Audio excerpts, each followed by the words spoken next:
Tout est bon dans la fête du cochon. Encore une fois, le stade Caroline d'Estissac a fait le plein pendant 2 jours de festivités. Le rendez-vous populaire se prépare depuis de longs mois.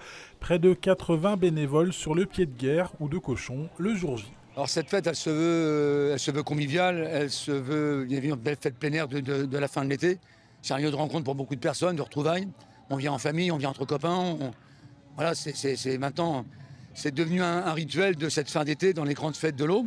Autour des 26 cochons et de la tonne 4 de frites écoulées, l'idée des 2 jours est de multiplier les animations, de l'inauguration en mode déambulation aux démonstrations de kickboxing en passant par le spectacle de transformistes. C'est magique l'ambiance qu'il y a parce qu'on a l'impression qu'on est au barbecue familial, sauf qu'on est 3000. Mais c'est le barbecue à la maison et c'est super d'animer ça parce que pour quelqu'un comme moi, c'est un vrai plaisir. Parce que j'ai l'impression d'inviter les gens chez moi.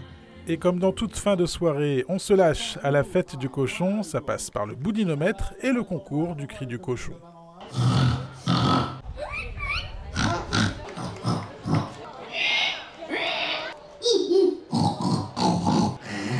Pour ce dernier, petits et grands peuvent participer.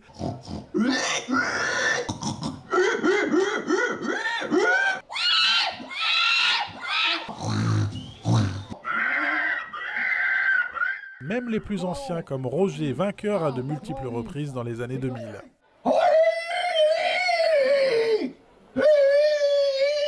Et cette année, le vainqueur toute catégorie, c'est 2 nouveaux tomes.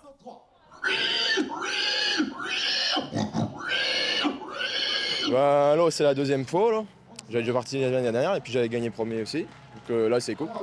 Mais après, le cri, c'est naturel. Je le fais depuis longtemps. Quoi.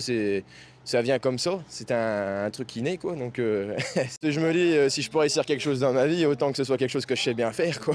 Et puis vient le boudinomètre. Le principe est immuable. Avaler 1 mètre de boudin noir le plus rapidement possible. Le record est fixé à 1 minute 50. Avec 2 minutes 44, il n'est pas tombé cette année. Mais le champion Didier a retrouvé sa couronne après l'avoir lâché l'année dernière. C'est sa 8e victoire en 11 participations. J'ai pas de secret, c'est la tête dans l'assiette. Pas chercher à comprendre malgré qu'il y a pas mal de concurrents. Donc le deuxième, il a fini juste derrière moi. Tous les gens, tu te prends un an de plus. Je vais en avoir 60 l'année prochaine, donc c'est pas évident parce qu'il y a quand même des jeunes qui sont plus costauds. Non, je me sens un peu boudiné, mais pendant 1 ou 2 jours, je vais pas manger, c'est sûr. La fête du cochon donne d'ores et déjà rendez-vous l'année prochaine. Noël, c'est le 25 décembre. La fête du cochon, c'est le dernier week-end d'août.